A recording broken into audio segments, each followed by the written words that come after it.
திருமணம் முடித்தார். அது தெய்வீக திருமணமாக மதுரை என்பதிலே திருப்பரங்குன்றத்திலே நடைபெற்றது.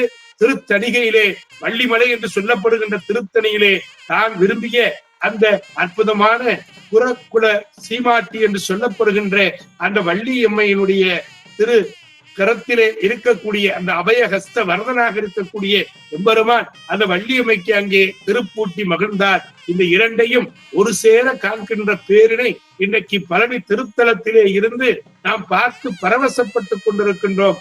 வள்ளிக்கும் தெய்வ யானைக்கும் இங்கே திருமணம்.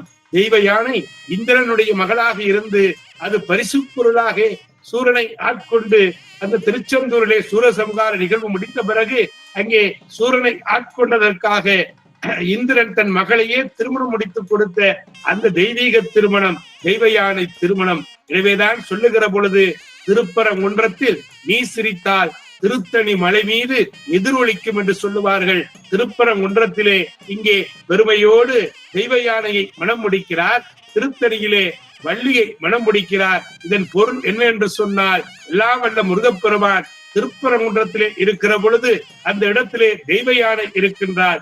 இந்த தெய்வ யானை அற்புதமாக காட்சி கொடுக்கக்கூடியவளாக இருக்கிறார். திருப்பரங்குன்றத்தில் முருகப்பெருமான் சிரித்து விட்டான் என்று சொன்னால் அங்கே இச்சாசக்தியாக விளங்கி கொண்டிருக்கக்கூடிய எல்லாம் வல்ல தெய்வ யானை சிரிப்பால், அதே நேரத்திலே கிரியாசக்தியாக இருக்கக்கூடிய வள்ளி எம்பெருமாட்டி அங்கே திருத்தணியிலே எதிரொலிக்கிற விதமாக சிரிப்பார். இதன் பொருள் இச்சாசக்தியாக கிரியாசக்தியாக மாறி ஞான சக்தி திறனாக விளங்கி கொண்டிருக்கின்ற முருகப்பெருமானுக்கு புஷ்பங்களால் அங்கே தூவப்பட்டு புஷ்ப கைங்கரியத்தை செய்து கொண்டிருக்கக்கூடிய அந்த உன்னதமான திருக்காட்சி.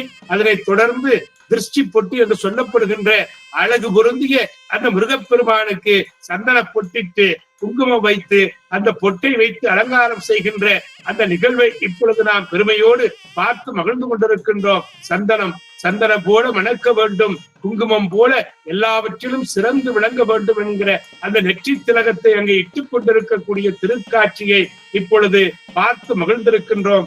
மங்கள வாத்தியங்கள் முழங்கி கொண்டிருக்கிறது. அங்கே முருகப்பெருமானுடைய திருக்கல்யாண நிகழ்வுகள் அழகாக அற்புதமாக இன்றைக்கு நாம் பார்த்து மகிழ்ந்து கொண்டிருக்கக்கூடிய உன்னதமான திருக்காட்சி உலக தொலைக்காட்சி வரலாற்றிலே SR தமிழன் இதை பெருமையோடு நமக்கு வழங்கி மகிழ்ந்து கொண்டிருக்கக்கூடிய உன்னதத்தை தொடர்ந்து வெள்ளி திருத்தேரிலே எல்லாம் வல்ல முருகப்பெருமானும்